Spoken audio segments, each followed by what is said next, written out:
Ever caught yourself muttering under your breath or silently debating with that little voice in your head? Before you brush it off as a quirky habit, consider this. Your self-talk holds incredible power over your mindset, performance, and overall well-being. As your morning alarm rings, you mutter to yourself, "Why did I set it so early?" While brushing your teeth, you think, "I need a haircut, maybe." Rushing out the front door, you reach for your keys and realize they're not there. Frustrated, you shout, "I can't do anything right," just in time to notice your neighbor. Being caught talking to yourself can feel embarrassing, and some people even stigmatize this behavior as a sign of mental instability. But decades of psychological research show that talking to yourself is completely normal. In fact, most, if not all, of us engage in some form of self-talk every single day. Why do we talk to ourselves? So why do we talk to ourselves? And does what we say matter? Self-talk refers to the narration inside your head, sometimes called inner speech. It differs from mental imagery or recalling facts and figures. Specifically, psychologists define self-talk as verbalized thoughts directed toward yourself or some aspect of your life. This includes personal conversations like, "I need to work on my free throw," but it also includes reflections you have throughout the day like, "The gym is crowded tonight, I'll come back tomorrow." And while most self-talk in adults tends to be silent, speaking to yourself out loud also falls into this category. In fact, psychologists believe our first experiences with self-talk are mostly vocal, as children often speak to themselves out loud as they play. In the 1930s, Russian psychologist Lev Vygotsky hypothesized that this kind of speech was actually key to development. By repeating conversations they've had with adults, children practice managing their behaviors and emotions on their own.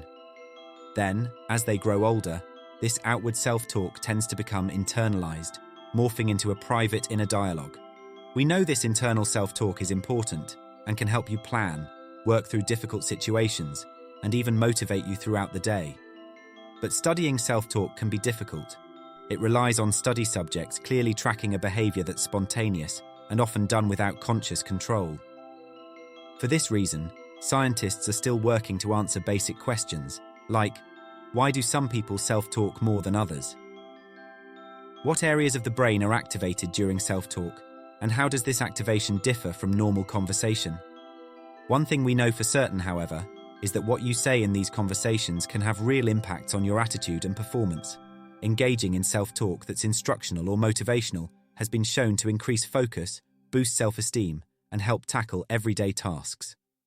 For example, one study of collegiate tennis players found that incorporating instructional self-talk into practice increased their concentration and accuracy.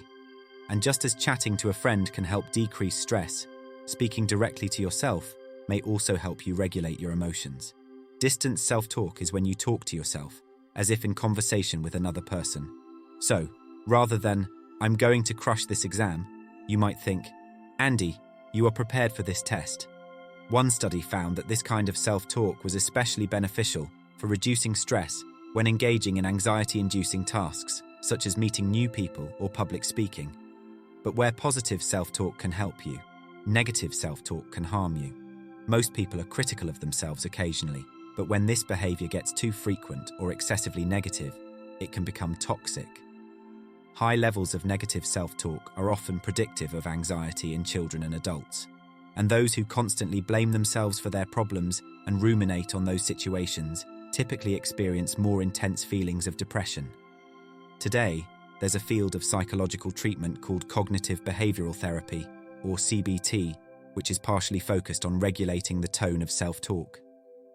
Cognitive behavioral therapists often teach strategies to identify cycles of negative thoughts and replace them with neutral or more compassionate reflections. Over time, these tools can improve one's mental health. Next time you catch yourself in a conversation with your inner voice, choose words that empower and uplift you. Thanks for joining us on Coco Finance. If you found this video helpful, don't forget to like, share, and subscribe for more insights on how to optimize your mental and financial well-being. Until next time, keep the conversation